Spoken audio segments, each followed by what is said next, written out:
Ladies and gentlemen, we are live with another live show. This is episode 30 of Media's live show, and it's a Batman special. Despite it being the week of Christmas, I've been suffering this week. I have been suffering from Batman brain rot.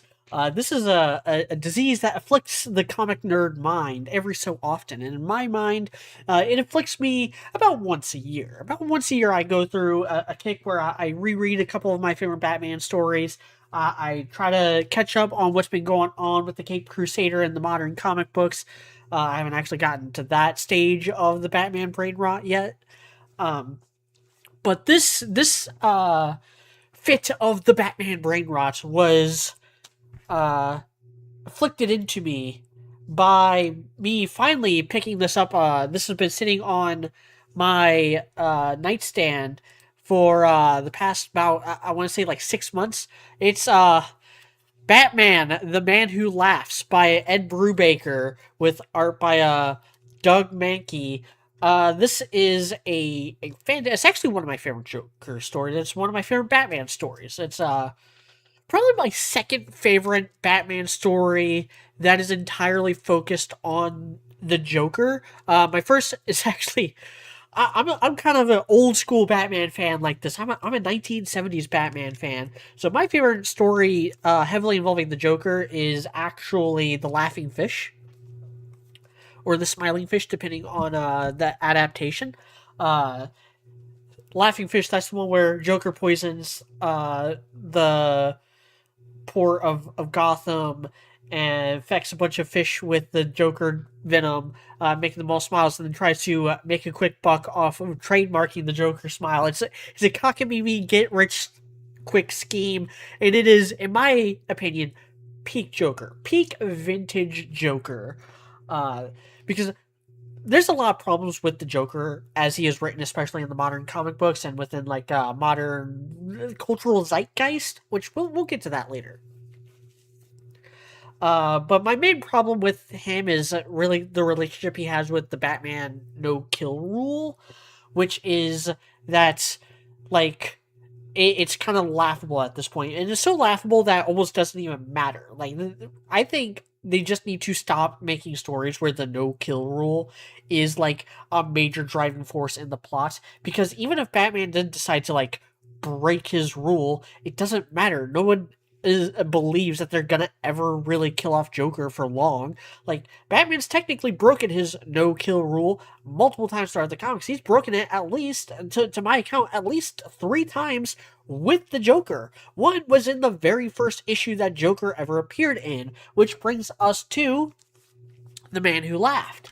The Man Who Laughs is the name comes from an old movie, which was also one of the key inspirations for the Joker as a character. Uh, but this, written by Brubaker, is effectively a modern retelling, and by modern I mean I think this was written like 2007, something like that.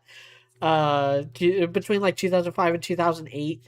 So we're using the term modern retelling very loosely here. Uh, and but it is a retelling of the very first Joker story from 1940, from Batman #1. Uh, Joker was, one of Batman's first villains. He wasn't, there from the very beginning. Batman, of course, got his start in Detective Comics. And it wasn't until like a year later that, a year or two later, that Batman got his own book carrying his name. But Joker was the first like supervillain to appear in Batman comics, outside of just the Detective Comics, which was, an anthology series that occasionally featured Batman. But yeah, this is the story of Joker poisoning people in Gotham, making a big show of it, all to have his own like little personal satisfaction with uh, you know, his origin story as Red Hood, and I think this. I don't think that was actually part of the original 1940. It's been a very long time. I don't. I've never actually sat down and read the original version. I've only seen like Cliff Notes versions of it. But I think that the Red Hood bits were added in to this because that was kind of a retcon in I want to say it was the 60s that revealed that Red Hood was originally Joker, or that the person who would become Joker was one of the people who wore the Red Hood. And Joker's origin, of course, is always kept vague in every version of the character, and this is no different. But that was, that was a later addition to Joker's like pathos. In the 60s that was revealed, and then of course with the 80s with the Killing Joke, further confirmed that and showed things from his perspective. Although even Killing Joke leaves it up to interpretation. Like, is Joker telling the truth? Is he lying? Like, how much of this is unreliable narrator stuff? Um, and that's actually my big problem with the Killing Joke. It's an origin story without an origin. The Killing Joke doesn't really hold up as well as the art does. The story of Killing Joke is kind of mediocre, if not outright bad. The art is fantastic. Killing Joke has some of the best art that has ever graced the pages of comic books. And this is actually really fucking good too. Doug Mankey, I believe it is the main artist on this, as well as Patrick Zurcher with Doug Mankey, Aaron Soud, and Steve Bird doing the inking, and David Barron and Jason Wright doing the coloring. Um, and Tim Sale and Doug Mankey worked on the cover together. And that's a pretty fucking baller cover. Uh, Anyway, so yeah, I sat, and this has been sitting on my shelf for about 6 months. I finally like cracked it open and gave it a read. I had read it once when I was a kid, back when 2006, 2007, back when I was actually first kind of getting into comics. This was kind of new hotness at the time. I was collecting comics again. Same time period as like Marvel Civil War and the New Avengers.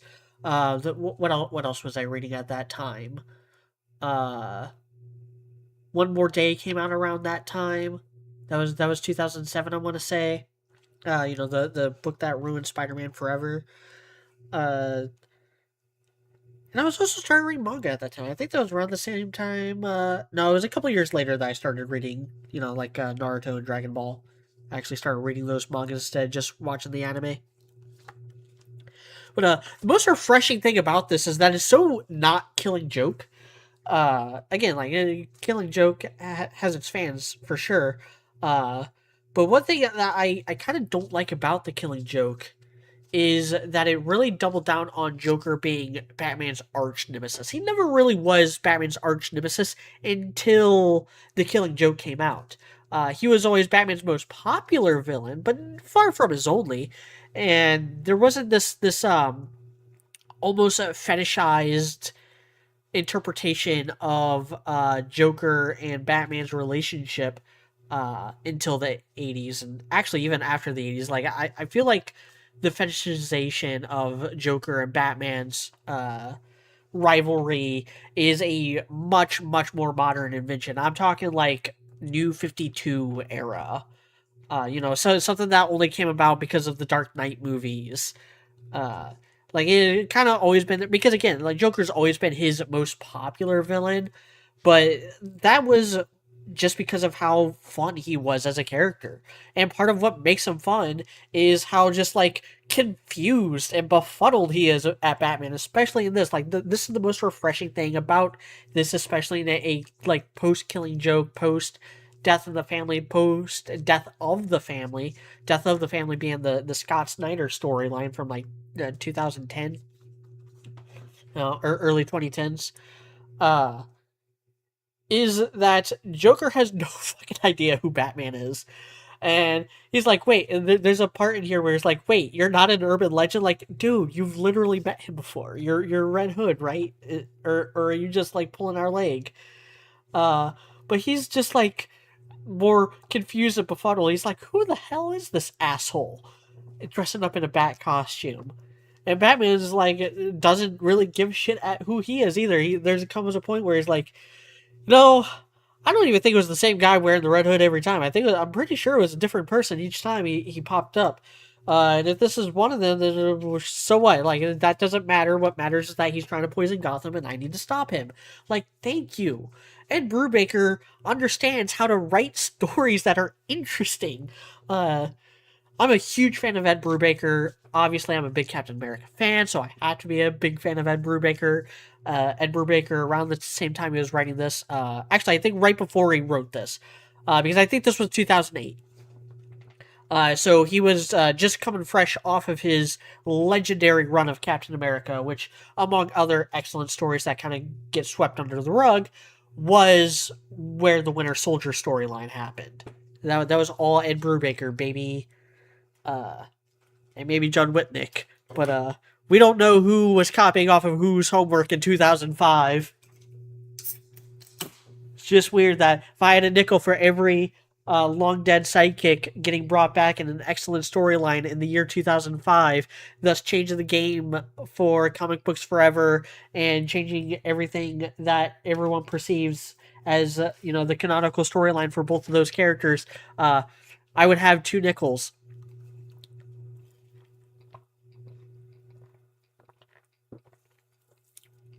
But yeah, like that's one of the like unsung mysteries of comic books was Judd Whitnick copying off of Ed Brubaker's homework, or was Ed Brubaker copying off of Judd Whitnick's homework? How the hell did both of those stories, Red Hood and Winter Soldier, come out at the exact same time? Someone copied. There's some like internal like espionage storyline going on there at that time.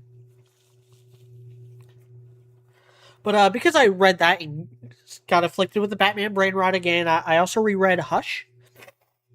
I don't have a physical copy of Batman Hush. I kind of want to get it. I really want to kind of soak in the artwork on that by I believe is Jeff Loeb or Tim Sale, or hold on, who did the artwork for Batman Hush? Hush comic. Written by Jeff Loeb and illustrated by Jim Lee. It was Jim Lee. I knew that. I knew that. I had the Jim Lee, the famous like Jim Lee Batman image was my wallpaper for a long time. Around the time that Hush was coming out. No, would have been long after Hush came out, but yeah, I didn't have a computer back then. Yeah, I want a physical copy because reading out my phone didn't really do it justice. Uh, and I even made a tweet about Batman Hush, how like 95% of the story is just peak Batman, peak comic book writing, and then the last 5 pages just ruin everything, just ruin it. Like probably has the worst ending of any major comic book storyline ever. Like just Thomas Elliott's entire motivation is so laughably bad. Like people who are familiar with my channel know, Ruby. Hush's motivation is worse than Hazel's. Hush's motivation is worse than anything in Ruby. So anyway, I want to kind of just go through a walk down memory lane. Just I'm suffering from Batman brain rot, so I'm going to make that all y'all's problem now, for the next hour or two. So, the first question is, why Batman? Why is Batman so popular? And there's not a right answer for this.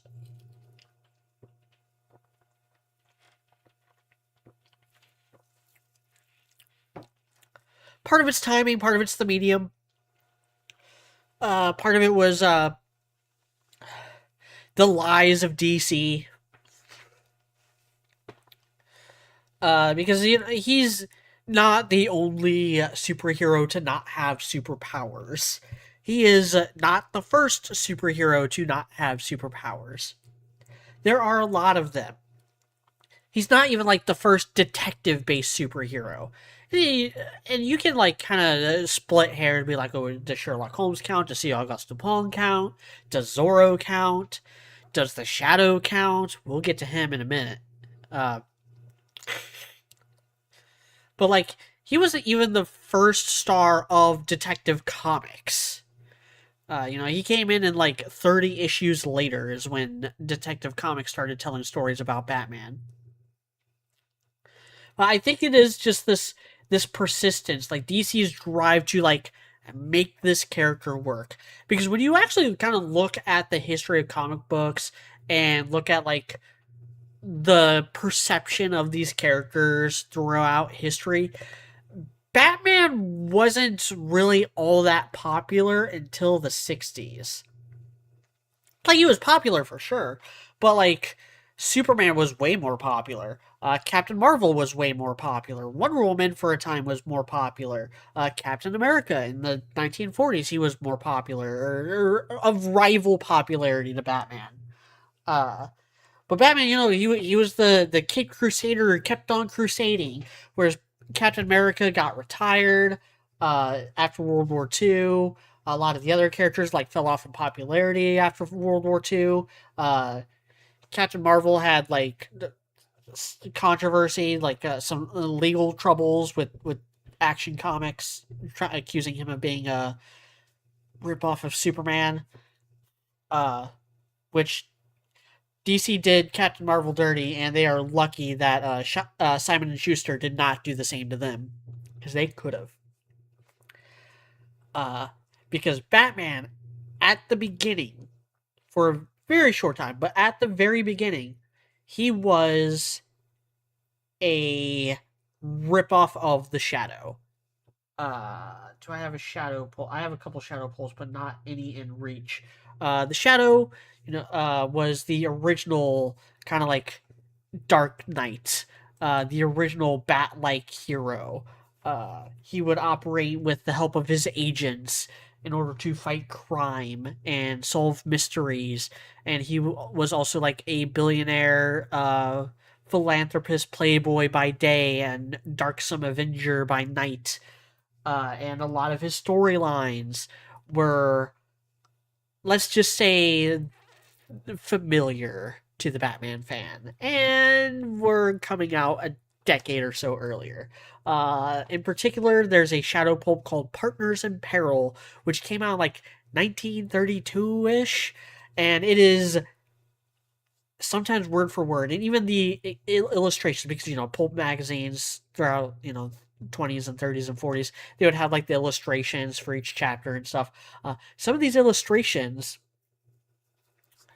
were then later used by Bob Kane and Bill Finger for the first ever Batman story in Detective Comics. Batman a is guilty of plagiarism. Like, he is a plagiarized character. Not just because of the superficial similarities that he has to the Shadow, which I don't mind, but the fact that so many of his early storylines and so many of his early rogues gallery were word for word, picture by picture, ripped off, copied, mimeographed from the Shadow, puts a whole spoiler on his entire legacy. Granted, those stories aren't what made Batman popular. Those stories aren't what made Batman profitable. And I think that's why, like, he does get a free pass, because everybody who kind of like knows, who anybody who is aware enough of comic book history to know about the Shadow and his influence on Batman knows that Batman wasn't really that popular until Robin came into the picture. And that is also a subject of debate. Like, was it Robin that made Batman popular, or did Batman just finally hit his stride at the same time Robin came in coincidentally? Because Batman hadn't been around very long before Robin came into the picture. I think it was like less than a year. I think it was like 9 months of Batman comics before Robin was introduced as an attempt to bring in this new teenage audience that the entertainment industry was really looking to exploit. Uh, and Robin is Dick Grayson especially is fundamentally different from the Shadow's agents. in that he is actually kind of like taken in and raised almost like a son, even though like he's technically Bruce Wayne's ward, and that was already kind of like old fashioned even back in the 40s. It was still like a thing that happened in the 40s, but it's just not a thing anymore, which is why every version of Batman since like the late 70s has been like, no, he's not his ward. He's like literally adopted by Batman, by Bruce Wayne.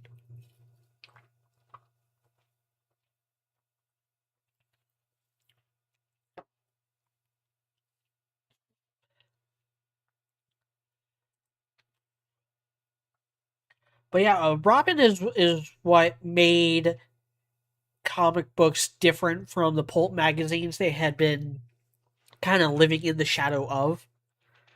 Uh, like Robin changed comics forever. Robin, you can argue that Dick Grayson as a character is more important and influential to the comic medium than even Batman himself.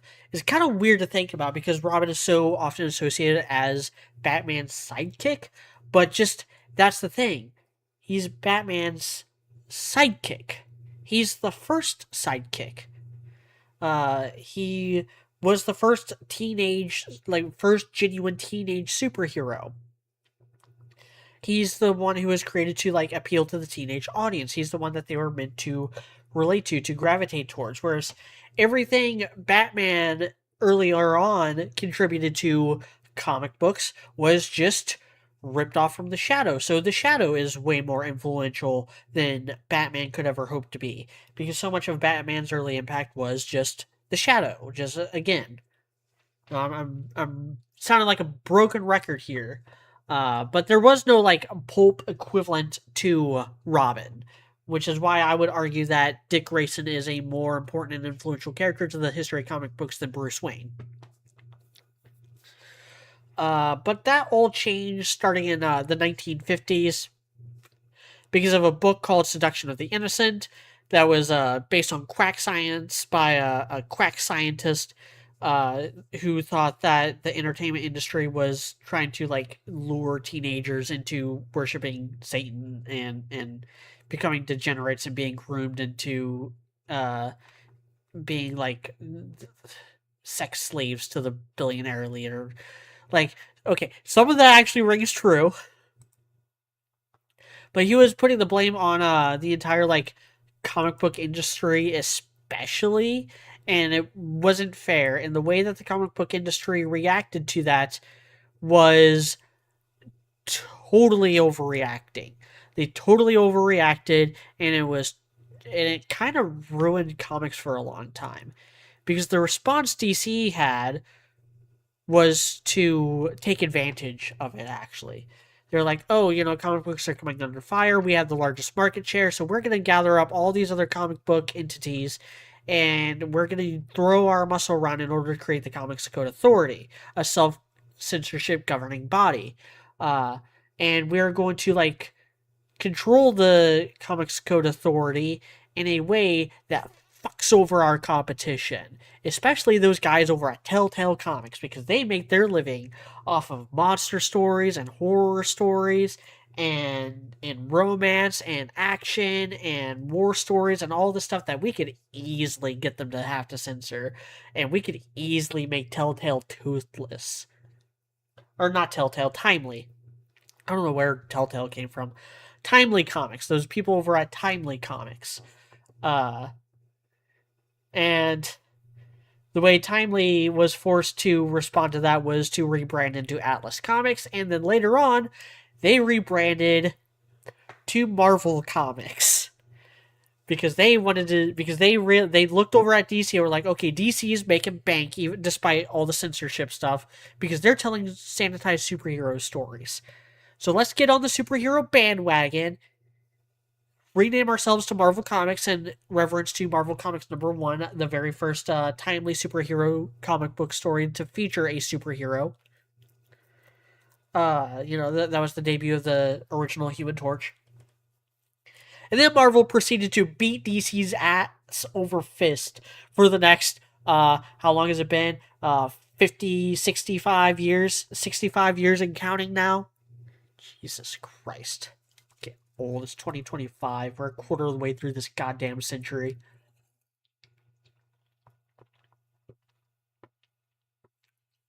Shit, it's almost 2026. Fuck. Yeah, it's been 65, almost 66 years since Marvel Comics was re-christened as Marvel Comics and got into the and started getting into the superhero game in earnest.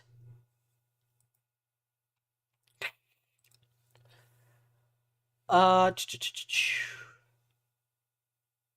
but yeah, Seduction with Innocent and the Comics Code Authority, that's what started the Silver Age, and the first three comics that DC kind of put out in order to like kick off the Silver Age was the introduction of the Barry Allen version of the Flash, the introduction of the Hal Jordan version of Green Lantern, and the creation of the Justice League as a more like kind of international send up of their prior team, the Justice Society of America, the JSA. But then in the 60s, the kind of effects of Seduction of the Innocent and the beginning of the Silver Age were still trying to causing these like reverberations throughout the storylines, in a way that it wasn't in Marvel. Like Marvel, they found a way to like game the system and get things past the censors. And Marvel was never big on sidekicks. Like the only sidekick they ever really had was Bucky back in the 40s, back when sidekicks were on vogue. Uh, but you know, when Captain America was brought back in the 60s, along with a whole laundry list of retcons to his story that came from that, one of which was that Bucky died in World War II. Like, they were the first ones to be like, you know what? Psychics are stupid. Marvel was like, sidekicks suck. It's unhealthy to have for these adults to have these sorts of relationships with these children, especially in wartime where children literally die.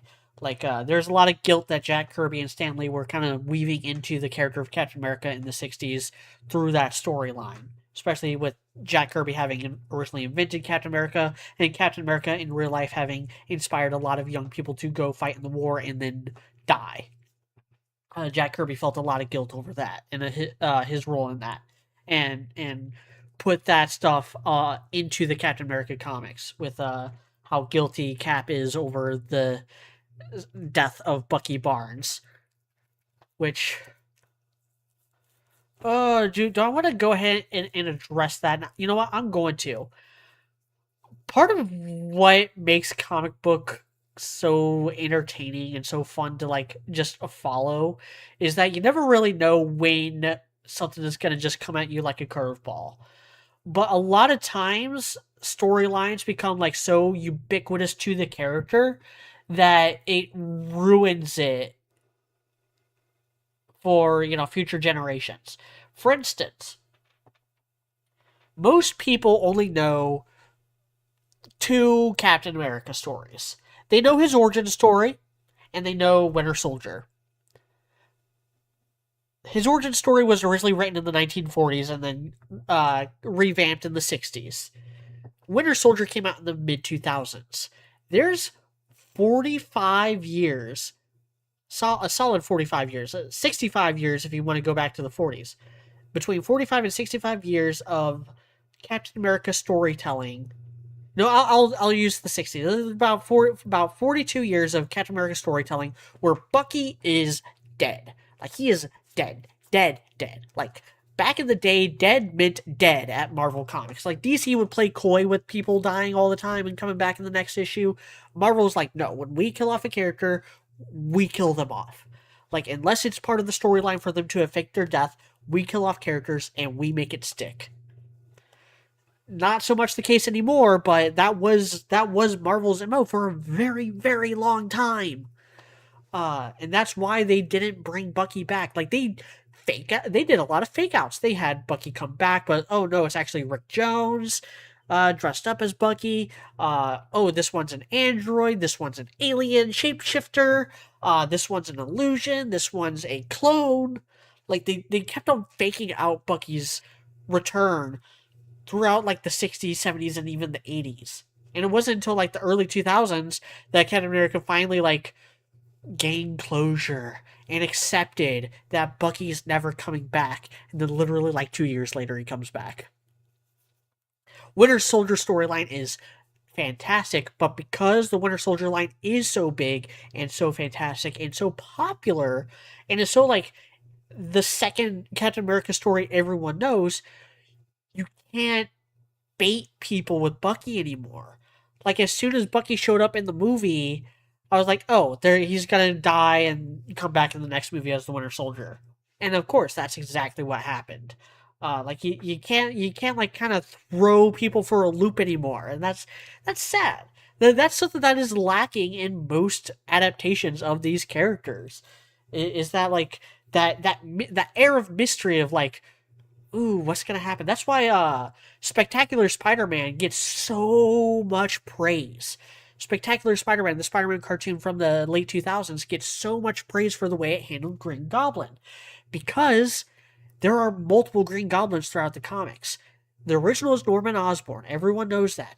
But everyone also knows that Harry Osborn was the Green Goblin for a while.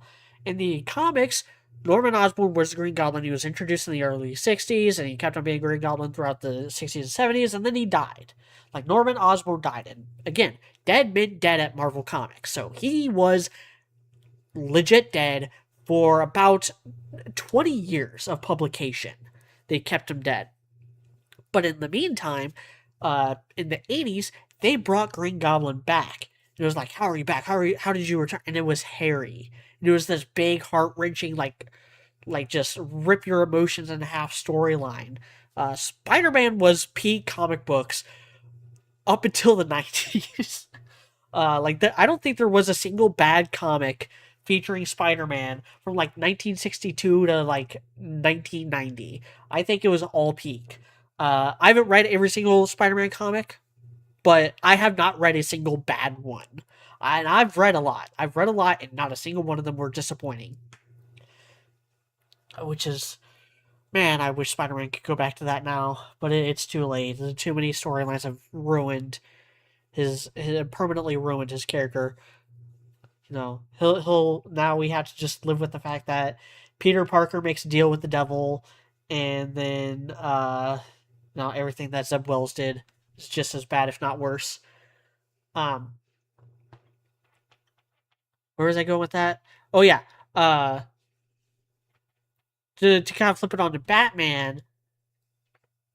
Anytime Jason Todd gets introduced, everyone instantly starts like, okay, taking all bets. How long before they kill him off? Young Justice set the land speed record because they established him as a dead character right out the gate. Even the Red Hood movie, which is only like an hour and 10 minutes, spent more time making you think that Jason Todd was going to make it out of there alive. It'd be totally cool and okay. Uh, but yeah, like anytime Jason Todd gets injured, it's like, okay, he's going to die and he's going to come back as Red Hood. Because that's just such a famous story. Oh, Bane's here. How long before he like beats up Batman?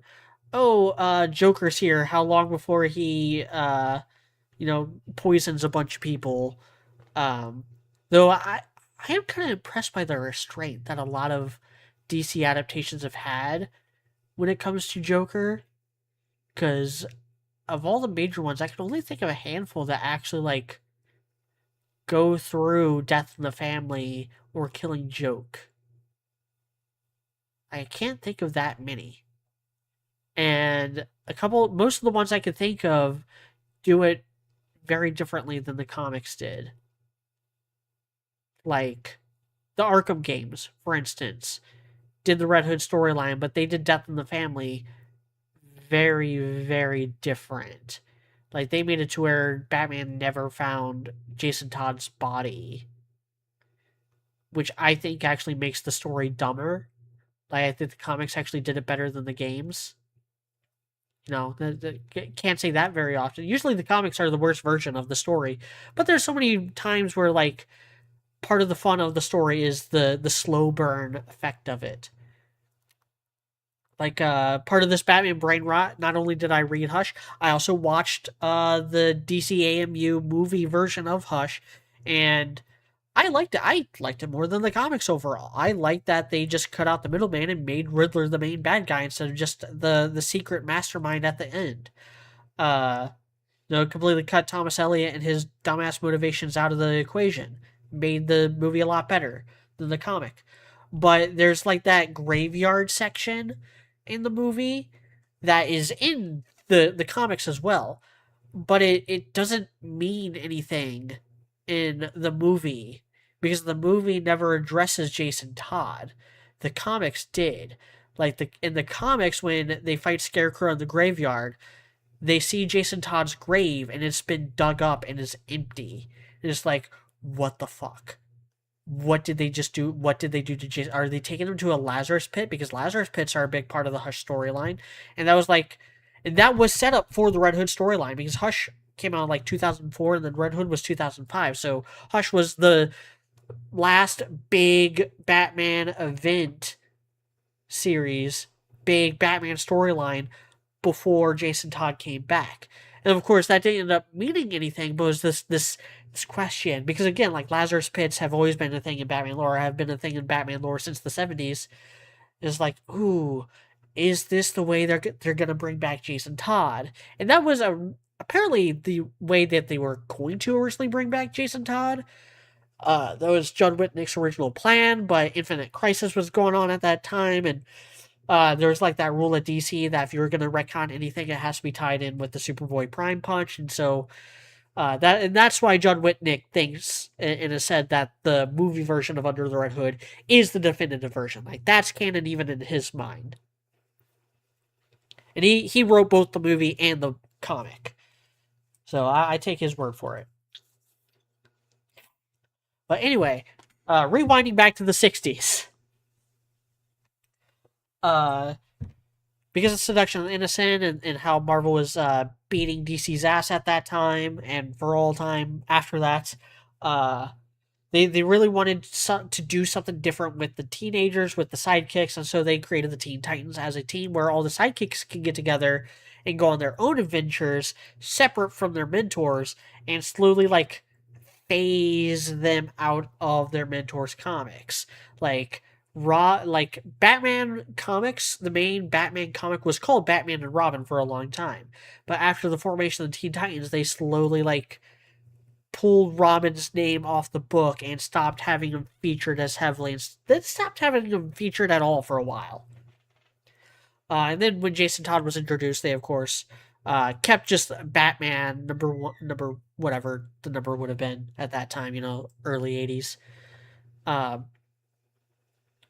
yeah, the Teen Titans were kind of a game changer in that aspect where it was like finally doing something different with the sidekicks that made more sense and was showing that the characters were aging and growing and becoming their own people. It's kind of a coming of age story for Dick Grayson, Roy Harper, Garth, and Wally West. And Donna Troy. And then later on, Raven Starfire and Beast Boy and Cyborg. Who are not sidekicks ever, but Teen Titans still. Also in the 60s, that was when we got, Batman, the Adam West TV show, which is actually where Batgirl made her first appearance. And then, made her comic book debut around that same time, I think within like a month or two. And the interesting thing about Batgirl, and the thing that kind of like tempts a lot of writers when it comes to her, is that Batgirl is part of the Batman series, but she doesn't work directly with Batman. She doesn't live with Batman. She doesn't take orders from him necessarily. Like she'll work with him on cases and stuff, but she's kind of her own independent person who chooses her own hours. Whereas Robin, working directly with Batman or for Batman and living in the Batcave and all that, when you write a Batman comic, you have to address Robin. Whereas you don't have to address Batgirl. If you want to use Batgirl, you can use her. If you don't want to use Batgirl, you can just not use her. Whereas Robin, anytime you write for Batman, you have to be like, okay, who's Robin at this time? What's going on? Where are the other Robins? And you just gotta do a lot more work to justify your creative decisions when it comes to Robin. Batgirl, you can do anything, and that's why a lot of writers like writing Batgirl more than Robin. One of those writers was Denny O'Neil, who kicked off DC's Bronze Age. Denny O'Neil revamped Batman in the 70s as the serious man in an unserious world, created my favorite version of Batman. And then a couple years before that, though, he had been writing for Green Lantern. He was given free reign to do whatever he wanted with Green Lantern.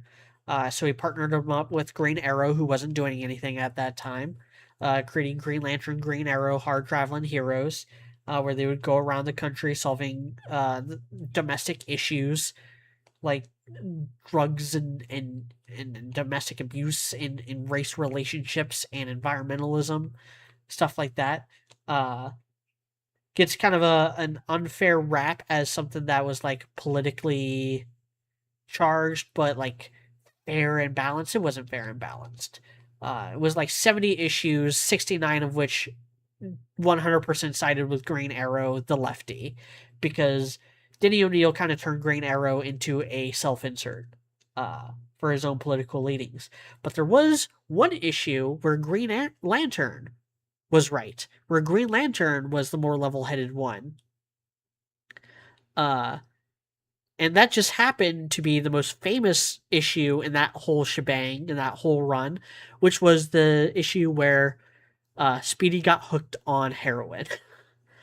Very famous storyline, and also one that kind of showed another issue that DC would continue to suffer with for years to come, which was a lack of communication within their various divisions.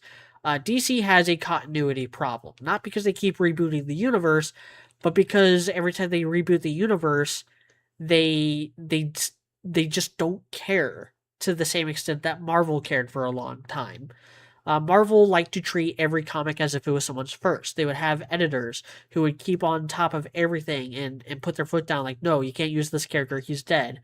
No, you can't use this character, he's being used by this writer at this time.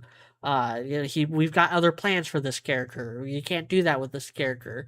You gotta have annotations. You gotta, like, if you're gonna cite an adventure, you have to have like a little asterisk that tells you like where they can find this adventure to read it.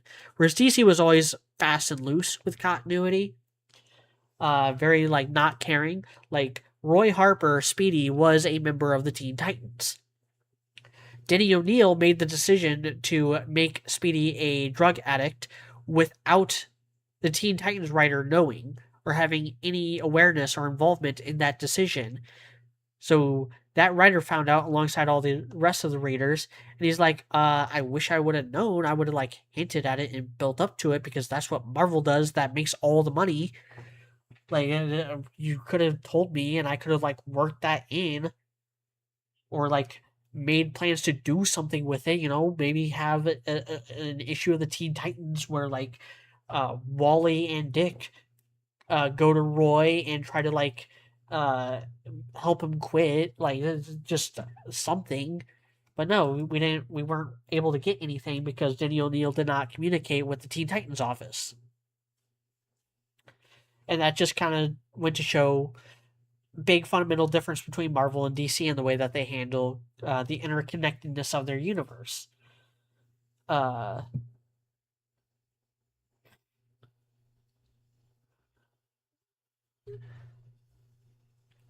but that helped kick off DC's Bronze Age, which is uh, Bronze Age is kind of my favorite age of comics, more because of the Marvel stuff we got at that time. That was all the definitive runs of all these characters. You had like Chris Claremont's X Men, Frank Miller's Daredevil. You had Captain America by Steve Englehart and then Mark Runewold. You had Walt Simonson's Thor, Dave Michelinie's Iron Man and Spider Man. Art by Todd McFarlane. Uh, you had all the Image guys making their making a name for themselves throughout the '80s at Marvel, like Eric Larson, uh, Um, just had his name, not Jeff Loeb, or was it Jeff Loeb? Tim Sale? No, Jim Lee. I don't know why I get Jeff Loeb and Jim Lee mixed up. I get Jeff Loeb and Jim Lee mixed up all the time. Uh,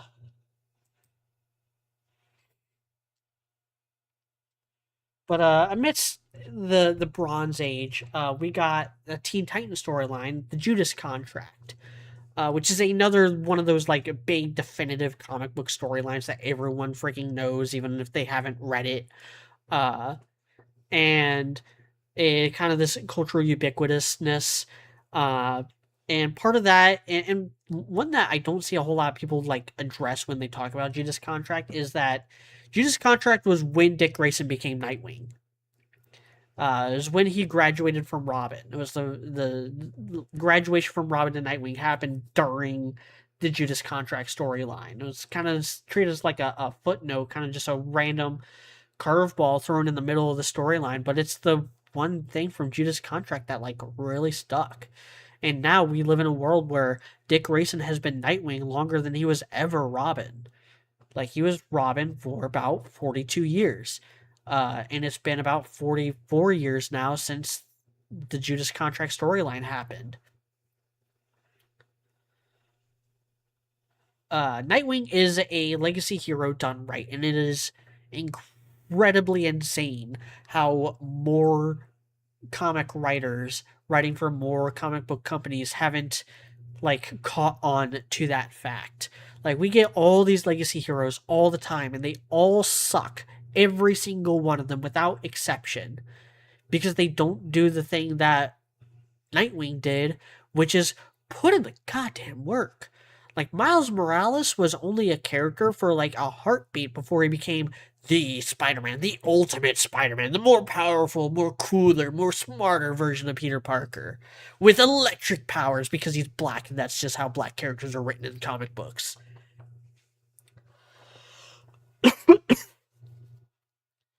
Like Miles Morales did not earn being Spider-Man. Oh, but Peter Parker didn't earn being Spider-Man either. It was his idea. He earned it by creating it.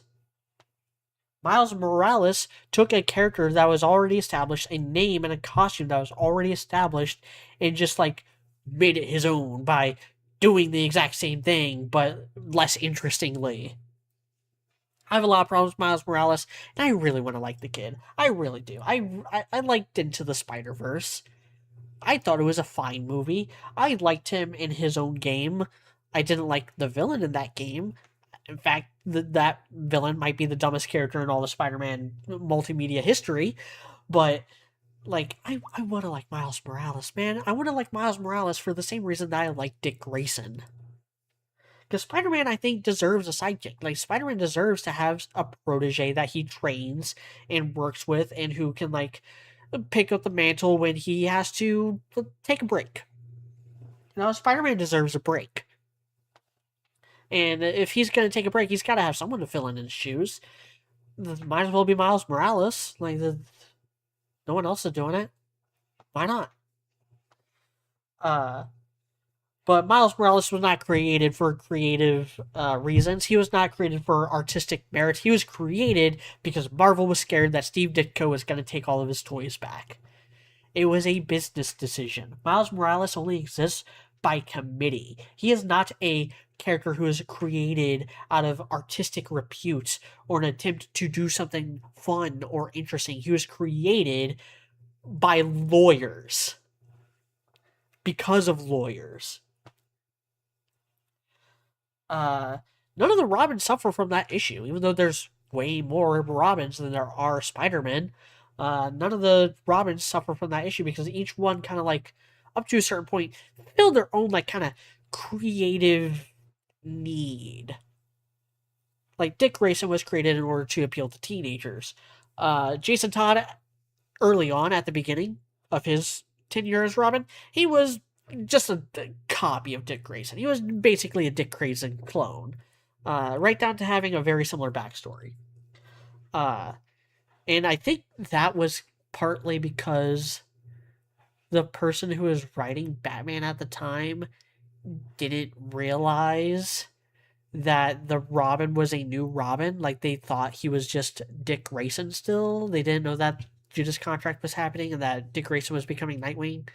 Like, there was, again, like a miscommunication there that ended up kind of ruining Jason Todd's character early on. And then post Crisis, Crisis on Infinite Earths happened, and Jason Todd was the Robin during that time. So post Crisis, Jason Todd is still Robin, and they were able to like use Crisis on Infinite Earths to like rewrite Jason Todd's backstory, and that's when we got the whole him stealing the wheels off the Batmobile and being kind of like a more ruthless, unrefined version of Robin. But post Crisis was a good time to be a Batman fan because, among other smaller adventures, we got the movie from 1989, which is still one of the best superhero movies ever made. We also got Year One, Dark Knight Returns, Long Halloween, Son of the Demon, The Killing Joke, Batman Venom, Arkham Asylum, A Serious House on Serious Earth, 10 Nights of the Beast, Death in the Family, all leading up to like the Sword of Azrael, then Shadow of the Batman, and Nightfall. And it all culminated in Nightfall, Knight's Quest, Knight's End. But in the midst of all that, you had Death in the Family and Killing Joke. Killing Joke was originally supposed to just be its own self-contained thing, like not in continuity. But then it became so popular that DC was like, "Fine, we'll put in continuity. We'll cripple Barbara Gordon, I guess. We'll just have her in a wheelchair from now on. Not like anyone liked writing for her. We're gonna have to create a new Batgirl, aren't we?" And that's exactly what they did, like a decade later. Um,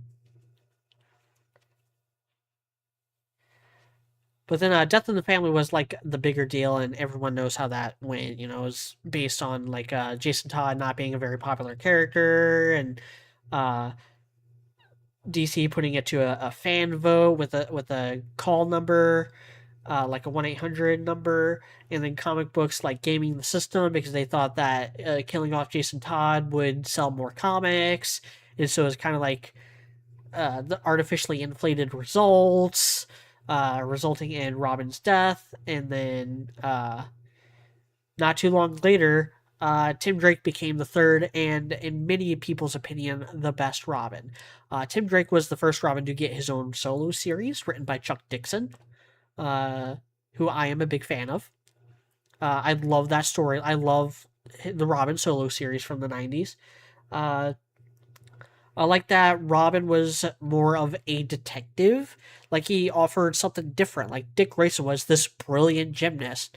Uh, Jason Todd was actually like a brilliant mechanic. Like, Jason Todd would actually like work on the Batmobile and shit.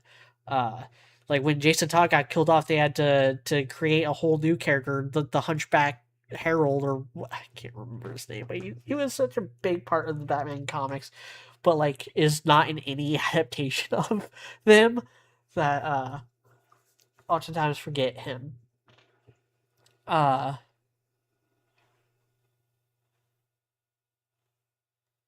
but as much as I like Tim Drake, uh,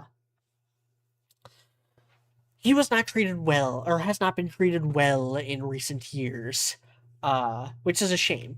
Because again, like I like that he's different from Dick, he's different from Jason. He, for a while, he actually like had a father who was alive. He wasn't like 100% an orphan until the Identity Crisis storyline, which is one of my favorite Justice League stories. It's like top five. Probably Identity Crisis might actually be like top five favorite comic storylines for me.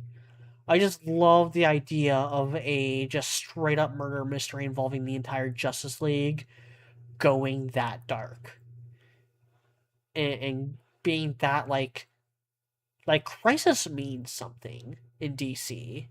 Crisis evokes like a big deal, but it wasn't a big deal, and that's what kind of made it awesome. Is that everyone's scrambling like, oh, it's this big conspiracy? You got Doctor Light's involved, and you hired Deathstroke, and you got all these other supervillains running around, and we got like hundred like the Slipknot's involved, this and that, and then it just ends up being a jealous ex. Like it was all done because someone was jealous. It was all just petty, human, raw, emotional drama that spiraled out of control. Like that's superhero storytelling, baby. Love Identity Crisis. Definitely my favorite comic book to have the name Crisis in the title. Not that that's a high bar. It's a very low bar because I'm not a fan of Infinite Crisis. I'm not a fan of. Actually, I do like Infinite Crisis. I'm not a fan of Crisis on Infinite Earths. And yes, they are very different stories, written decades apart. Uh, but yeah, the whole Tim Drake thing that leads into Nightfall, which broke Batman in more ways than one. So the '90s were not a kind time to comics, even though I think sales wise they were making about the same amount of money as they were in the '80s. The problem was that they were spending way more money than they were in the '80s. Like they weren't being cost effective like they were in the '70s and '80s. And it caused problems. Like Marvel filed for bankruptcy, and DC was only saved from bankruptcy because Warner Brothers was footing the bill. But Nightfall broke Batman, and there were other comics going on around the same time that were breaking characters and breaking the illusion, because like the illusion of comic books, the illusion of storytelling in general, is that you are looking into a window into another universe. Like you are a passive observer watching things as they actually happened. Uh, but anytime you get like super meta or fourth wall breaky, or like what Nightfall does, where you're just kind of being petty and doing like petty elementary school bullshit within your comics, it breaks that illusion. Like, uh, there's four comics that I kind of blame for breaking that illusion, or four comic sagas. First is Death of Superman and Reign of the Superman, which proved once and for all that death absolutely means nothing. They will make a big deal of a character's death and just fake you out within a year. Then you had Spider-Man Clone Saga, where the abject lesson was Marvel editorial doesn't know what the fuck they're doing. Like the Clone Saga was basically a dry run for what would eventually become One More Day. Like when you really think about it, because the whole impetus of the Spider-Man Clone Saga was that like half of the Spider-Man team wanted to like keep progressing Peter Parker, keep aging him up with Mary Jane and develop their relationship and maybe even have them like have kids at some point. Whereas the other half was like, no, Spider-Man was better when he was single and freewheeling and with Felicia Hardy and banging all these other chicks. And the invention of Ben Reilly was an attempt to like split the difference. Like, okay, fine, we have four different Spider-Man books for some reason. The Peter Parker can have amazing and spectacular. The Ben Reilly can have web of and friendly neighborhood. There, you can have your cake and eat it too. But then someone had the stupid idea of like being like, oh, Peter Parker, the Peter Parker we've been following in the '70s and '80s, the Peter Parker who actually like dealt with the symbiote suit saga, which is a lot of people's favorite storyline, and Kraven's Last Hunt, which is a lot of people's favorite storyline.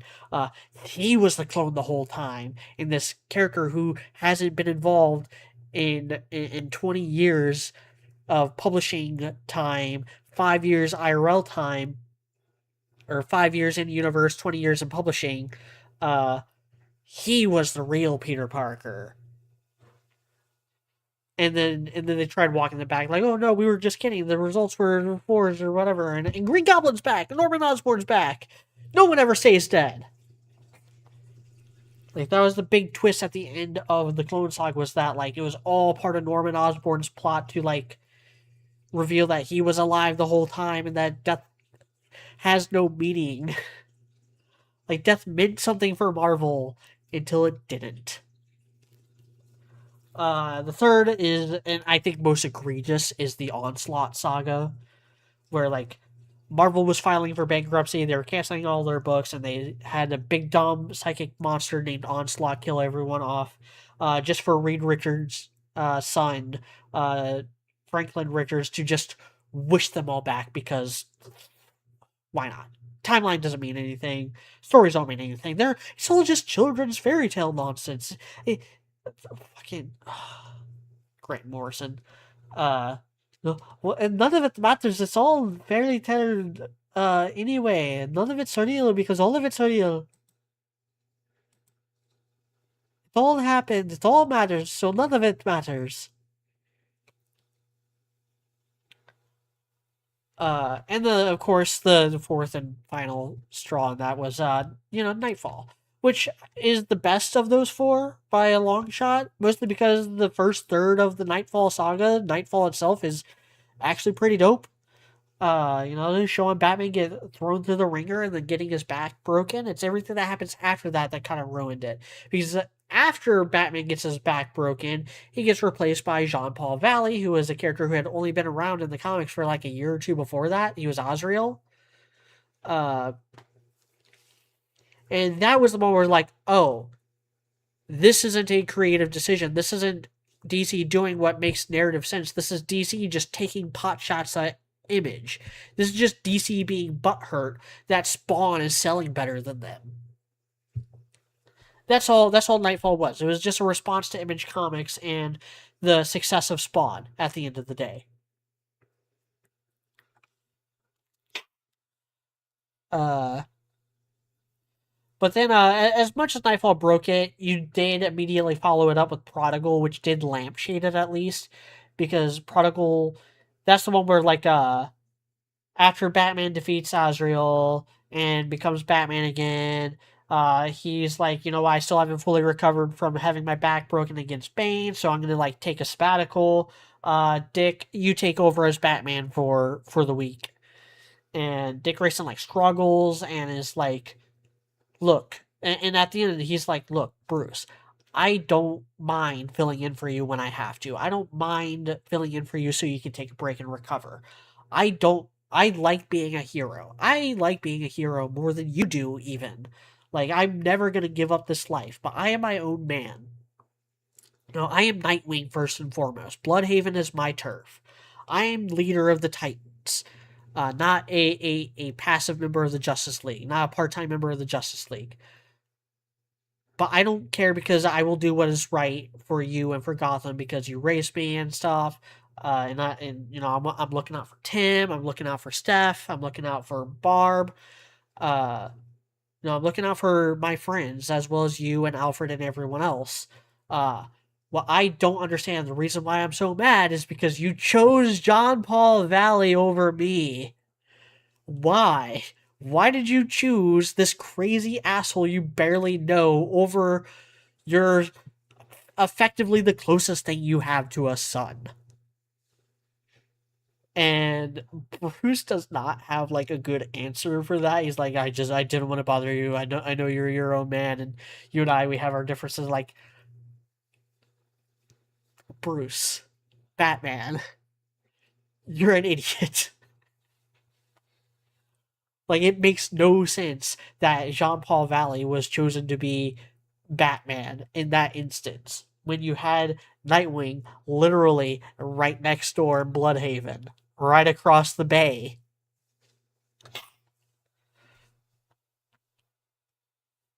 But that wasn't where Batman's woes ended, unfortunately. Uh, so the next big storyline, well, there's a couple other big storylines throughout the mid and late '90s. Joker's Wild, I think, came out around that time. Uh, but it all kind of culminated in No Man's Land. No Man's Land was Denny O'Neil's final word on Batman. It was the last one that he had like creative control over, or was like calling the shots on. Denny O'Neil, he had revamped Batman in the 70s. He had left to work for Marvel in the 80s. He came back post Crisis to revamp Batman again. It was like the main head honcho of the Batman branch of DC from like 1987 to 2000 when he retired. And No Man's Land was his magnum opus. And it is my favorite Batman story. And among its many, many, many merits, which to which there are too many to name, it's a fantastic story, one of the best comic books ever. It's also really fucking long. Like I've seen omnibuses that are like that thick, covering just the No Man's Land part, like not even including Cataclysm, which is the prequel or prelude to No Man's Land. Uh, But among its many contributions was Cassandra Cain, my favorite member of the Batman family. Uh, Cassandra Cain became Batgirl, became the second Batgirl, taking the mantle up from Barbara Gordon, uh, who kind of like took her in during the whole No Man's Land saga. Uh, and Cassandra Cain ended up becoming the first Batgirl to get her own solo series, starting in 2000, and going on from there. And that's where Batman started becoming Bat Dick, a Bat Asshole, Bat Attitude, because from No Man's Land on, Bruce has been characterized as a dipshit who is completely ungrateful to his sidekicks. Like, he manipulates and browbeats Tim, Steph, and Cassandra throughout the whole thing. Like, there's a whole big thing in the Cassandra Cain Batgirl story where, like, she begins to realize that Batman doesn't really treat her any different than her own father treated her. And she starts, rejecting Bruce a bit more and starts warming up more to Barb and seeing things more from Dick's perspective, and ends up coming to blows with Batman, where she like kind of throws her hands up in the air, is like, look, this symbol means something to me. Like, it means more to me than you do. Like, I'm going to keep, like, she does the Nightwing thing where she's like, I'm going to continue fighting the good fight, but like, I'm not going to become you. And it's good, good on her. Because, part of Batman's whole MO, his whole mission is to prevent people from going fully down his path. Like, he wants to inspire people to fight and to act, take action, but he doesn't want them to become him. Like, he doesn't ever want Tim or Dick to become him. He definitely doesn't want Cassandra Cain to become him, because Cassandra Cain is a badass. But that whole persona is not limited to the Batman comics, because you also have the whole Brother Eye storyline where he has like all the Patriot Act satellites that end up becoming sentient and start pulling an Ultron. And you also have Tower of Babel, which is a famous story where Batman's contingency plans get stolen by a supervillain and used against the Justice League. And like, I understand Batman having physical weaknesses for all the Justice League members, because like, and he never brings this up in the comic, which is so stupid. Like, it's stupid that he doesn't bring this up to any of the Justice Leaguers. He's like, Superman. Like, he never goes, Superman, what are we supposed to do if Krypton invades? What are we supposed to do if General Zod and his cohorts escape from the Phantom Zone and you're not here to stop them? What are we supposed to do? Wally. Wally West was Flash at that time. Wally, what am I supposed to do if Eobard Thawne just shows up in the Batcave one day? What am I supposed to do? Wonder Woman. There's plenty of Amazonians who rival you in strength. What are we supposed to do if one of them becomes a supervillain, comes after us, and you're not around? Green Lantern. Your main villain is literally just Green Lantern with the palette swap. Sinestro. What are we supposed to do if he decides to take his shots at us? No. Plastic Man. What happens when a supervillain gets your powers? As is a non-zero possibility. Green Arrow. Yeah, you're a dude with a bow, but like, the bows can hurt. I don't need a contingency plan for me, because Superman can pump me into the sun if I become evil. Like, come on, guys. For real? You guys are worried about that? Like, how dare you not have a contingency plan for yourself? Like, dude, I'm a guy in a bat costume. I'm just low-key secretly terrified of all of you. Which is one of my favorite things about the Hush storyline. Like, the whole internal monologue that happens when he is having to fight Superman is so hilarious and great, and just peak Batman. It's like, man, I am so lucky that Clark is a good person and is like really mentally strong, because he is resisting Poison Ivy's efforts to control him. And I can tell that he's resisting, because if he wasn't resisting, he would have disintegrated me 5 seconds ago. Like, I would not have lasted more than 3 seconds, because he would have just ran faster than light, grabbed me, and thrown me into the fucking sun. he really wanted me dead, I'd be dead. All I can do is kind of like hope that he keeps resisting and beat him up with some kryptonite in order to like knock some sense back into him. That's all I can hope to do. But yeah, then that led into the Red Hood storyline, which we already talked about. Jason Todd comes back, has a vendetta against Batman because Batman's no kill rule meant that he hadn't killed the Joker, and yada yada yada. Creates a whole thing, but Jason Todd is still a good kid deep down, so he becomes an anti-hero instead. And this leads into Infinite Crisis. Actually, Infinite Crisis was going on at the same time. That leads into 1 year later, War Games, and the assassination of the Batgirls, the character assassination. So Cassandra Cain is my favorite Bat Family member, and my my fourth favorite member of the Bat Family. Because we would go Cassandra Cain, Dick Grayson.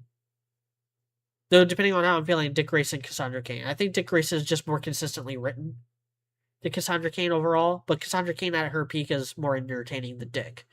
Um, so we go those two at the top, and then I would probably throw in Tim Drake as number three, and then yeah, even ahead of Barbara Gordon, I would have Stephanie Brown, the spoiler.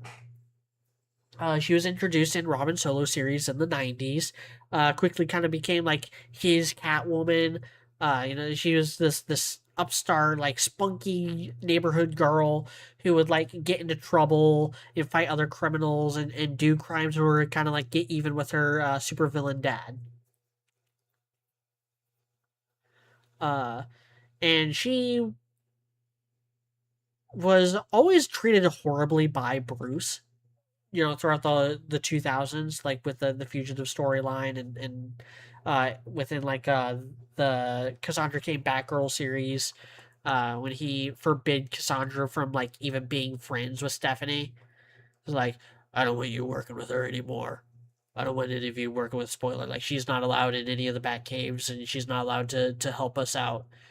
uh like, fuck you, dude. Like, you don't get to make that choice for her. She doesn't work for you. uh But then, yeah, there's this whole storyline where Tim's father finds out that he is Robin and grounds him, and he accepts, so he stops being Robin for a while. And in the meantime, Bruce lets Stephanie Brown wear the Robin costume. Stephanie Brown was Tim Drake's girlfriend at the time, and had been for many, many years by this point, and would continue to be his girlfriend for many, many years to come before Tim Drake got completely ruined a few years ago. Permanently ruined, I would say. But we'll get to that later. Um, and this was like a chance for Stephanie Brown to prove herself, and she like really wanted Batman's approval because she's looked up to Batman most of her life. And there's this slow dawning realization that ends up being confirmed that he only let her put on the Robin costume in order to manipulate Tim. Low blow. That kind of ruined Batman's character for me for a while. That was actually when I stopped keeping up with Batman. Because of that, I was like, I don't like that. I don't like the way he's treating Stephanie Brown. I don't like the way he's treating Robin. I don't like the way he's treating the title of Robin. I really don't like the way he's treating Tim Drake in this situation. Like, Tim Drake is taking a break for his father's sake. Batman should respect that, but he doesn't. And he is putting his girlfriend through hell in order to get back with him. Like, he's holding a grudge against a fucking teenager? Really? But then when Stephanie Brown does find out about that, she goes off kind of like half cocked, entering the War Game storyline where she uses one of Batman's contingency plans in order to try to like start a gang war to take down Black Mask, and she ends up getting tortured to death and dies. And Batman can't even deign to like take his mask off when she is on her deathbed. And then a later writer kind of like fixed that by being like, oh, Batman actually knew that she was alive and that she was going to survive, and that he actually like smuggled her out of Ethiopia so that she could or smuggled her out to Ethiopia so that she could recover, along with this doctor friend of his. that he knew Stephanie Brown was alive the whole time and didn't bother to tell Tim because he's a massive fucking dickhead. Uh, but around the same time, you had the storyline 1 year later, where like Infinite Crisis happened, and then all the like heavy hitters of DC took a year off. And the world like spiraled into shit. You had the storyline 52, 52 being one of the best storylines in DC history. Uh, it was a weekly series. It was also like an extremely stressful time to work for DC, but it was like telling a story in real time of like what happened in that year that everyone took off. But then 1 year later came in, Robin's comics picked up, and uh, I can't even blame the writer for this decision because it wasn't really their decision. The writer for this storyline, for the Robin 1 year later storyline, was that Cassandra Cain would become the villain. Cassandra Cain would be the antagonist, and he was not given time to figure out who Cassandra Cain was, what her deal was, what her motivations could be. He was only given like, oh, she's the daughter of Lady Shiva and David Kane, both of which high-ranking assassins within like the League of Shadows or League of Assassins.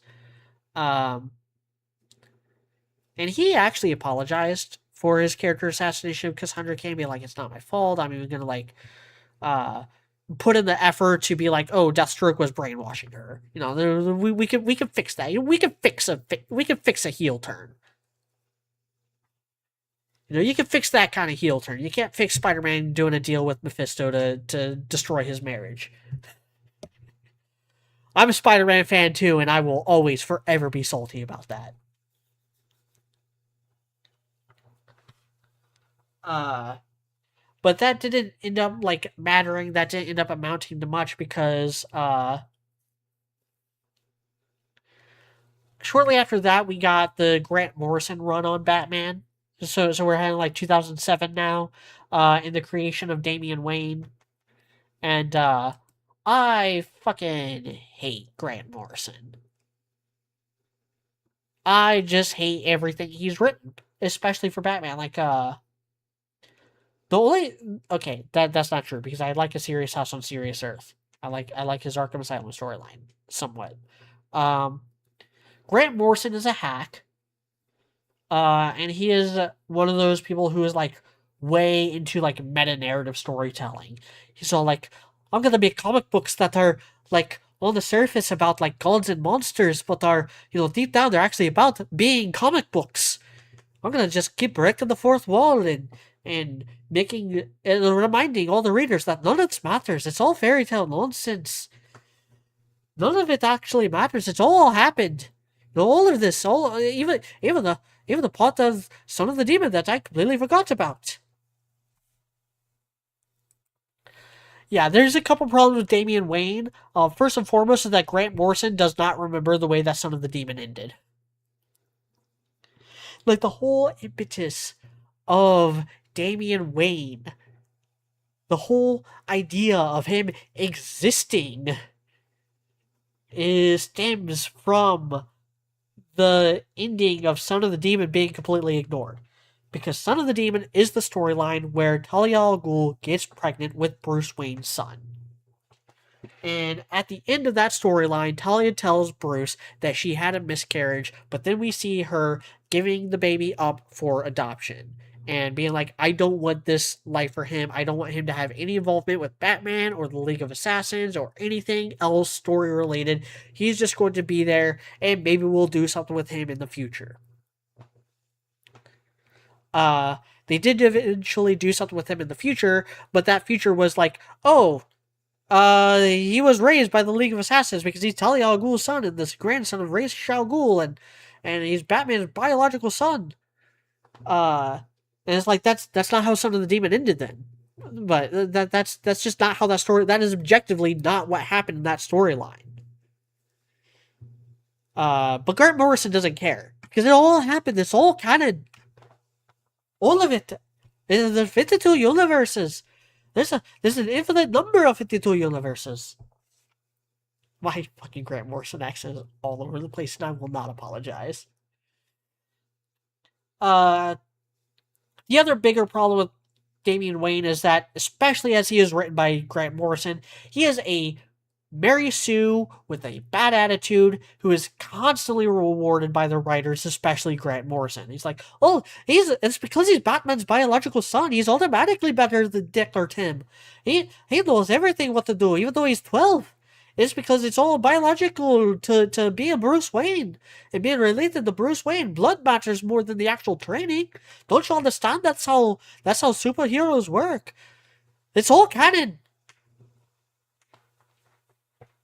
It's all canon, so none of it matters.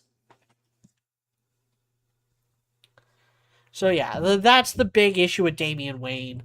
The other smaller issue doesn't have as much to do with Damian Wayne, but like ever since Damian Wayne came into the picture, nobody knows what the fuck to do with Tim Drake.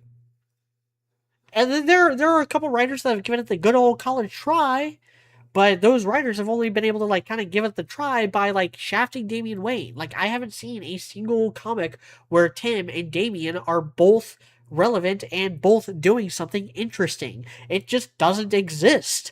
And it should, because Damian Wayne offers something different. Like he's a hard out. Like he is basically what later writers tried retconning Jason Todd into. Like Jason Todd was never like that hard edge. Not in his original comic, not in throughout the 80s when he was Robin. Like he let a guy fall to his death, maybe. It's hard to tell. Like it leaves it vague whether he actually like pushed the guy off or if he let him fall or if he tried to help and failed. Like it is left to interpretation, which is fun. That's a fun storyline. Help differentiate Jason Todd from Dick Grayson, which was something that really needed to happen at that time. But like he was never brutal. He wasn't brutal until Red Hood happened and writers had to like retcon in reasons for why he would ever become Red Hood in the first place. Damian Wayne is already kind of there. Like he's kind of like what they tried to do with Jason Todd retroactively, and that's fun. It's interesting. It's cool that he has a different perspective on the whole like Batman legacy and the whole fight against crime that Tim Drake, Dick Grayson, Jason Todd, Stephanie Brown, and Cassandra Cain don't really have. Like, I really like his potential dynamic with Cassandra Cain. I haven't seen a whole lot of writers actually exploit the fact that they are both children of the League of Assassins, but it's there. I remember seeing a comic where he interacts with Stephanie Brown. It's like, oh, that's really interesting. They both have super villain parents, except that Damien's parents are members of the League of Assassins, and Stephanie Brown's parent is a D-list Riddler knockoff. Uh, but yeah, what I would do with Tim Drake is I would give him the Nightwing treatment. Again, it is incredibly insane that they have the template right there. Like Dick Grayson's right there. He's one of the most popular comics or most popular characters in DC. He's literally like top 5. Like Nightwing, the solo series from the 2000s, is one of the best-selling DC comics of that era. Like it's right up there with like Batman and Superman and Justice League. Uh and nobody is using that. Nobody is giving Tim Drake his own superhero identity, even though he so desperately needs one, especially now that Damian Wayne is Robin. Like, if Damian Wayne is going to stick around as Robin, Tim Drake desperately needs his own superhero identity. He needs to grow up. He needs to be aged up. He needs to be pushed forward. And that's something DC doesn't like doing. That's something Marvel doesn't like doing anymore. That's something Marvel used to do incredibly well. Like Spider-Man, again, he went from being a high schooler to college age to college dropout to married man to the high school teacher to mentor figure for all these youths to elder statesman of the superhero community to one more day ruining him and reverting him back to what he was in the 70s.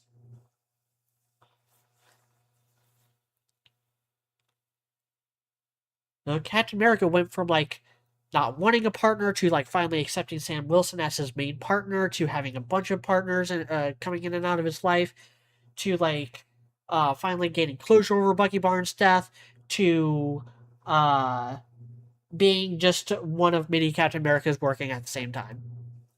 completely losing everything that made him special. Uh,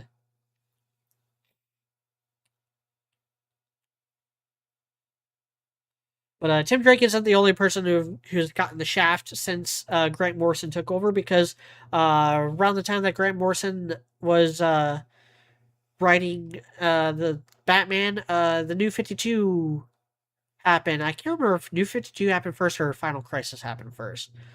I think New 52 happened first. I think Flashpoint happened first. Uh, but when the New 52 happened, they completely shafted the Batgirls. They completely undid everything that Barbara Gordon had progressed throughout the 80s, 90s, and 2000s. They just made her Batgirl again, gave her own solo series.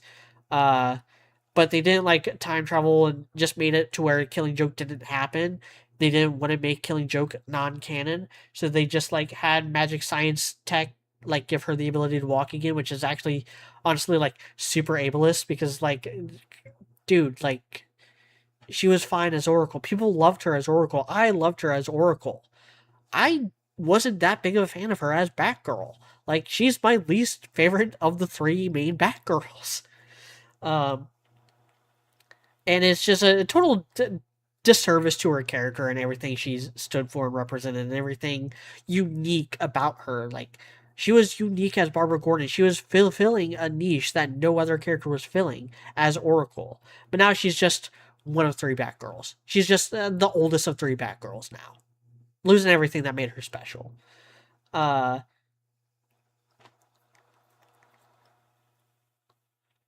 And of course, at that same time, Cassandra Cain and Stephanie Brown were like not were decanonized. Like, they were completely written out of the thing. They were written out of continuity for a while. Uh, in order to put more of a spotlight on Barbara Gordon as the one and only Batgirl. But like, it was dumb. It was dumb because like, oh, you got rid of like the Batgirl that everyone actually likes, Cassandra Cain, but kept all four Robins. Like, you kept Dick Grayson, Jason Todd, Tim Drake, and Damian Wayne, even though you don't even know what to do with either Tim Drake or Damian Wayne. Why? Like, that's honestly comes off as a bit sexist. And I'm not someone who throws words like that around very often. Uh, Final Crisis sucks, but I still like Dick Grayson. That's literally the note I have in here for Final Crisis.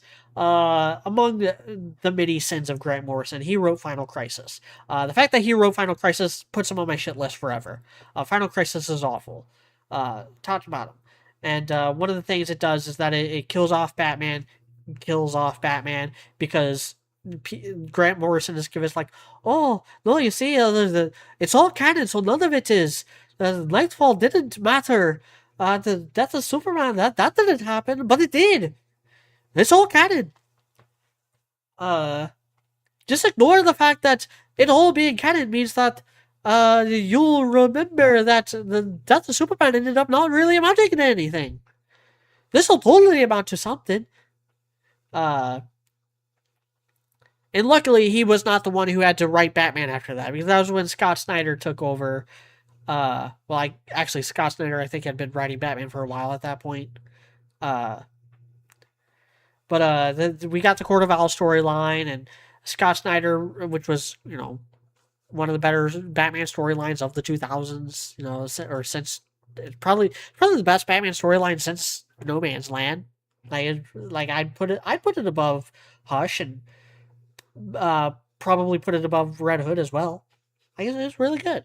Main thing it does is that it tries to fix Damian Wayne and make him less of a little shit. More of like an enduring shit. A big shit.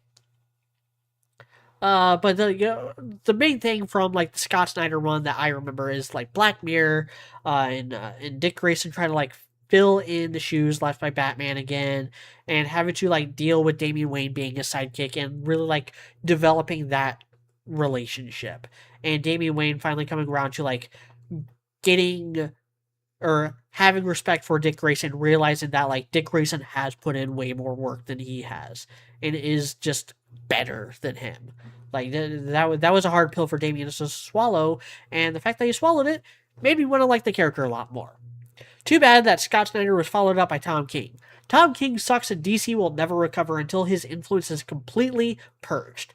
Tom King is the one who said that Batman is Bruce Wayne's suicide note. That Batman is actually secretly suicidal this whole time, and that he doesn't care for anyone. He doesn't care about his sidekicks. He's a loner. He deep down he's just this dark demented loner personality, and everything is just this super long suicide. No, Batman is not a loner. Batman hasn't actually legit been a loner since 1938, a year before he was even created. forgot forgot for a split second there that was 1939 that he was created. But like he was literally like on his own for less than a year before Robin came into the picture, and then Robin never fully left the picture for long. And in fact, the one time that there was no Robin, DC made it a point to be like, "Oh, Batman's getting edgier. He's getting more aggressive. He's going from like knocking people out to putting them in the hospital or breaking every bone in their body. Like he's getting more violent, more volatile." Uh, but yeah, everything Tom King has contributed to DC Comics is ass. I like he's written some stuff that I dig, I guess. Like as far as spy thrillers go, Grayson wasn't awful, but the name was. Like he tried really hard to turn Dick Grayson into a joke and failed, which I liked that he failed because I liked Dick Grayson. He tried making Bane the main bad guy again and had him kill Alfred, which was at least interesting. It's interesting to have Batman without Alfred for a while. And it's actually kind of impressive that Alfred is still dead. Like he's been dead since 2018. He's been dead for almost a decade now. He might have been brought back in the last year or two. I don't pay that close of attention to DC Comics anymore. Uh, Last I checked, Alfred is still dead. Uh, and from what I understand, like there's no real plans to like bring him back anytime soon. Uh, but yeah, that kind of covers the history lesson here. There's a lot of adaptations of Batman, and none of them get everything right. And part of that is because of the cultural ubiquitousness of a lot of these comic book characters. Like, a lot of what we think of with these characters don't originate from the comics. And they were either later editions, retconned in, or stuff that came in from other mediums. For instance, it's kind of hard to think about Joker without Harley Quinn. Like, I'm not the biggest Harley fan. I'm not even the biggest Joker fan, to be honest. I'm certainly not the biggest Harley fan. But I would have liked her a lot more because Harley Quinn has the potential to be one of Batman's most dangerous villains because she has, like, all the chaotic energy of Joker with the psychoanalytic mind of, like, a Hugo Strange or a Scarecrow. Like, she has the potential to, like, really get under Batman's skin in a way no other villain can, but then they don't ever really do that with her. They don't have her, like, utilize her psychology degree to any, like, real success. In fact, a lot of adaptations make it like, oh, she's not actually that smart. She didn't really earn her doctorate degree. She only got her doctorate degree because she was blowing all of her teachers. Like that's kind of like how they've played it off a lot of times, and it's not good. It's not fun. So it'd be so much more fun if Harley Quinn was more competent. But like Harley Quinn, very famously, not from the comics, she was introduced in Batman the Animated Series. The same thing with Mr. Freeze's backstory. The version of Mr. Freeze everyone knows was an invention of the animated series. Uh, Jason Todd being brought back through the Lazarus Pit. That's a huge part of Red Hood storyline that everyone knows, but that comes from the movie. That's not how the comics originally played it off. Although, again, that's how the comics originally wanted to play it off, but they weren't allowed to because Infinite Crisis, Superboy Prime Punch was the flavor of the week, flavor of the year that year. Um,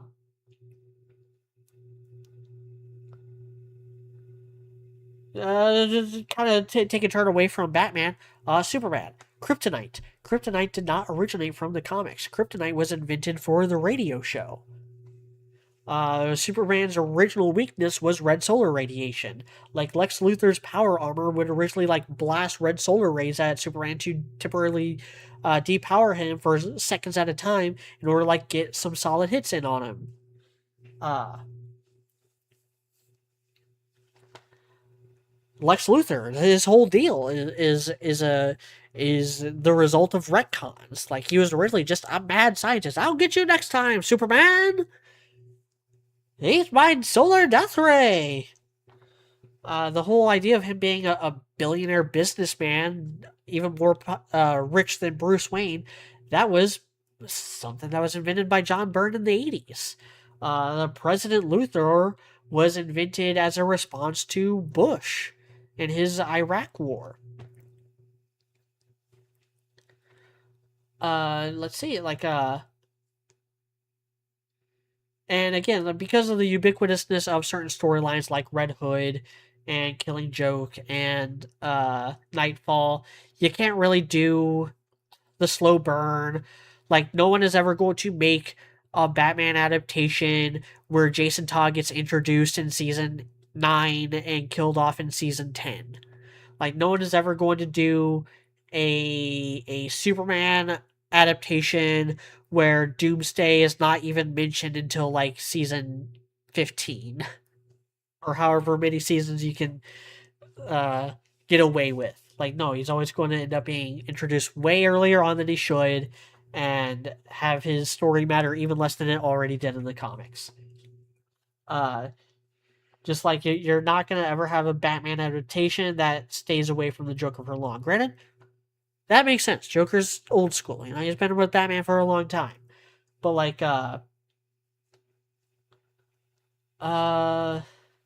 there's a lot of other Batman villains that just don't get a lot of shine. And Batman's one that has the most adaptations and has the most like versions of all of his characters. Like most of Batman's villains have had at least one spotlight shown on them at some point, whether it's in movies or games or the TV shows. So I would say Batman's Rogues Gallery doesn't really suffer from this, but like Batman's family does. The Bat Fam does.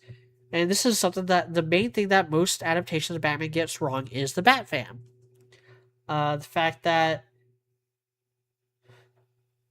of the live action Batman, Adam West is the only one who gets it right. Old chum, like Batman and Robin, the dynamic duo, Adam West and Burt Ward, that's like the most accurate adaptation of the Bat family for the time. Obviously, back in the 60s, it was just Bruce, Dick, and occasionally Barb. And so, yeah, Batman and Robin, and occasionally Batgirl, and that's how the 60s played it. That's how it was in the comics in the 60s. That's how it was in the TV show in the 60s. Like, that is the most, Adam West is unironically, the most accurate adaptation of any era of comic books, at least as far as Batman goes. Uh, that Tim Burton had Batman be solo for 2 movies. That's a movie and a half too long, in my opinion. And then when they introduced Dick Grayson, they introduced him as like a grown ass 20-year-old Chris O'Donnell. And only had him around for 2 movies. Didn't do the Nightwing thing. Didn't get a chance to progress anything any further than that. So yeah, what ended up not being a solid adaptation of any era of Batman comics because it was just all a mess. The Dark Knight trilogy completely ignores the Batfam. There is no Batfam in the Dark Knight trilogy. They like tease Robin Blake, who isn't a character in the comics. That was just a throwaway line in order to be like, ooh, is he going to be the next Batman? Is he like supposed to be this universe's Dick Grayson, even though he has a completely different backstory, motivation, actual legal name, and skill set? Like it's dumb. The Zack Snyder, the Snyderverse, part of its kind of conceit is that Dick Grayson was the Robin who got killed by the Joker in Death in the Family. So there's no Jason Todd, there's no Tim Drake, there's no extended Bat family. It's just Batman being a loner. He had a sidekick at some point. That sidekick died, and now he's alone forever. Like that's not Batman. And the Batman is not any better. Like, I actually could at least see them introducing a Robin with Robert Pattinson, at least, which is more than I can say about, like, at least gives him more potential than Christian Bale or Ben Affleck. But, like, I don't think they're going to. Like, I don't think they're going to introduce Robin in that universe. I think it's too hell bent on being this dark, gritty, realistic, big, multifaceted air quotes there, version of Batman. I mean, they couldn't even put Riddler in a real suit. They just had him wear a trash bag over his head. Uh, and I have no faith in this upcoming Batman movie that is being produced by James Gunn, because James Gunn has said that Batman is boring and everything that's been done with him, everything that can be done with him has been done with him. Like, yeah, that might be true in the comics, but not in the movies. Like, we've never had a movie version of Tim Drake. The only live action version of Tim Drake is in that god awful Titan show. Same thing with Stephanie Brown. The only live action version of Stephanie Brown was in that god awful Gotham Knights show. That was She was only Stephanie Brown by name. Cassandra Cain. Oh my god! Don't even fucking get me started on Birds of Prey and its abysmal. Like, the Cassandra Cain in Birds of Prey might be the single worst live action adaptation of any comic book character ever. Cassandra Cain's main character trait is being quiet. She is not a browdy, mouthy teenager who can't fight. Cassandra Cain is a badass who learned how to fight before she learned how to talk. That's her backstory. They just took this random Asian girl and was like, oh, you're Cassandra Cain now. And you're in Birds of Prey. In the same universe where Jared Leto is the Joker. I don't know how anyone can defend that movie. I really don't. Uh, then even in the animated properties, like as much as I love Batman the Animated Series, I have the full box set on my shelf over there. I also have the full box set of the Adam West Batman series. I just haven't. I've actually had that for like 2 years, and I've only cracked open disc one and watched like the Riddler episode, the first Riddler episode. Um, but it's kind of held back by the fact that it was a children's program, and they weren't able to like kind of go as dark as they would have later on if it came out later on. And because of the time it was written in and made in, they can't have Cassandra. They couldn't have Cassandra Cain. Cassandra Cain didn't exist yet.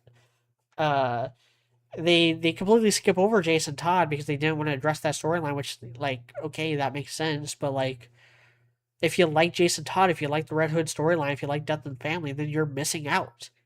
Then you're missing out on a solid adaptation. You have to kind of like rewrite a lot of things, which is what a lot of comic book fans do anyway. Like, the version of all these stories and all these characters we have in our head is not what really exists in the comics or in the other mediums, where we kind of like amalgam these characters in our mind in order to like justify our enjoyment of them, which is fine.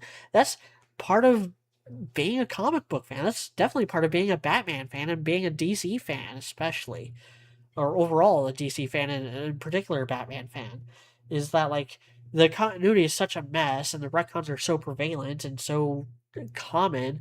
They just gotta roll with the punches and just be like, oh yeah, I like these traits from these different stories, and I'm gonna just put a fan canon version of it in my head. Like, my fan canon version of Batman has been Batman for 15 years. Year one is basically Batman Year One. Year two includes The Man Who Laughs, Long Halloween, and the introduction of Robin. Year three is when, it really focuses on Batman and Robin and the classic rogues gallery like Penguin. Year three is when like Two Face happens. Well, no, that would be year two because Long Halloween has like Two Face's origin. Um, but like and then around like year, say like six is when or no, like year 4 or 5 is when Dick Grayson creates the Teen Titans. Year 3 is when like the Justice League is formed. Year 6 is when the Teen Titans are formed. Uh, Year like 7 or 8 is when Jason Todd becomes Robin. He's only Robin for like a year in my mind, before he dies, and the Barbara Gordon gets does the Killing Joke, or has the Killing Joke done on her around that same time.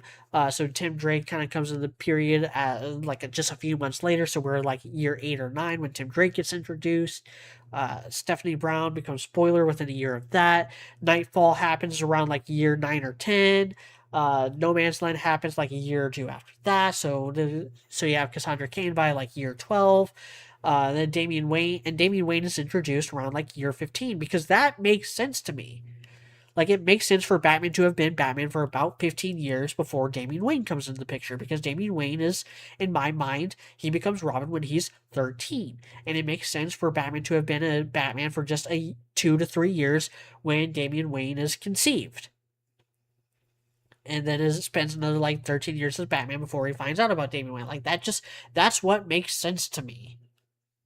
So it just makes sense to me for us to be in like year 16 or 17 of Bruce Wayne being Batman. My throat is starting to kill me now. I've been ranting for Batman for a long time. I actually still got a couple other notes. I'm going to just kind of speed through them real quick. Probably Young Justice is the time skips.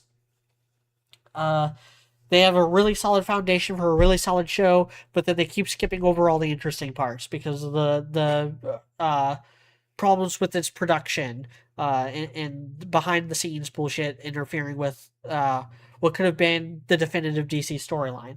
Problem DC AMU is that the movies come out too frequently and they don't cover enough of the characters. Problem with the other DC animated universe is that it's based on New 52, and New 52 sucks. Problem with The Batman from the 2000s is character design mostly, but also like just not being able to cover enough of Batman's history. Being a lot more freak of the week and having a lot of the same problems as Batman the Animated Series, but with even less of an excuse. The Beware the Batman TV show is just bad writing. Same thing with Gotham, just sucks. And with that live action Titan show, it just sucks. Like, there's no salvaging that. Uh, Big problem with the Arkham games, again, it tries to characterize Batman into a loner, but also still addresses the Bat family, or at least most of the Bat family. But, like, it doesn't have Cassandra Cain, and there's no reason for it not to have Cassandra Cain. Cassandra Cain fits into that world so, like, perfectly that it boggles my mind that Barbara Gordon is the only Batgirl in that universe.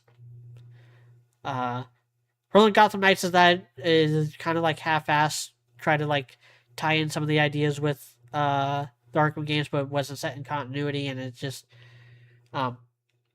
again, like, just Barbara Gordon being Batgirl and being the only Batgirl, like, it's just that I just think that's dumb. I think Barbara Gordon is more interesting as Oracle, and I think Cassandra Cain is great. So you can't be the definitive Batman story without Cassandra Cain, and the only thing that has even tried to do Cassandra Cain any justice is Young Justice, and even then, only very barely, because I believe she's orphan in Young Justice, because that's what she was going by in the comics at that time, and that was just a dumb move. Like, I didn't like the orphan era. I actually liked her character as Orphan. I liked how much of a badass she is. I just don't like the name. Like, it never really made sense for her to have that as her code name. I also don't really like Black Bat. I only really like Cassandra Cain as Batgirl. Any other version of her sucks. Makes me wonder why she's my favorite character. But she is. I love her. I want more of her. Batgirls, the 2022 comic book run, has really bad art, but it was a really good direction for the character. For all three characters. Like, again, part of the appeal of Batgirl is that she doesn't work directly under Batman. She's her own independent thing. Batgirl as a mantle belongs to Barbara Gordon. It was her idea. She did it of her own volition without Batman's permission. That's what made her so endearing. And she gave that outfit, gave that title to Cassandra Cain herself. Like, it was her decision to do that. Batman had nothing to do with that. And same thing with Stephanie Brown becoming Batgirl. Like, Stephanie Brown was given the Batgirl mantle while Cassandra Cain was off being character assassinated, and 1 year later. Uh, and I like the idea of the three of them living together in a different part of Gotham, that and patrolling their own little corner of Gotham, doing their own thing, doing having their own like microcosm version of Batman's operation, with Oracle being Oracle, or Barbara Gordon being Oracle, Cassandra Cain being the badass, the muscle, and Stephanie Brown being kind of the heart, being the Robin. Being the Robin to Cassandra's Batgirl. I wish the only I only have three issues with that storyline. One, they try to have their cake and eat it too with Barbara Gordon. They continue to kind of address the New 52 era Barbara Gordon, where like she can walk again sometimes. Uh, Two, I don't like the art. That's actually my biggest issue with it. The art just sucks. And three, I don't like that Stephanie Brown also goes as Batgirl. I don't like it when multiple characters are going by the same name at the same time. That it just muddies the water and makes things more confusing. Cassandra Cain should be Batgirl, Barbara Gordon should be Oracle, Stephanie Brown should go by Spoiler. Uh, it's just smoother that way. So yeah, that's gonna do it for me for tonight. I've been going for almost 2 hours. Straight. I did not have any interlude or any prelude or take any breaks, so I'm gonna go ahead and wrap it up here. Thank you all for watching. What's your definitive Batman timeline? How do you make sense of all the retcons and shifting timeline nonsense? I want to know.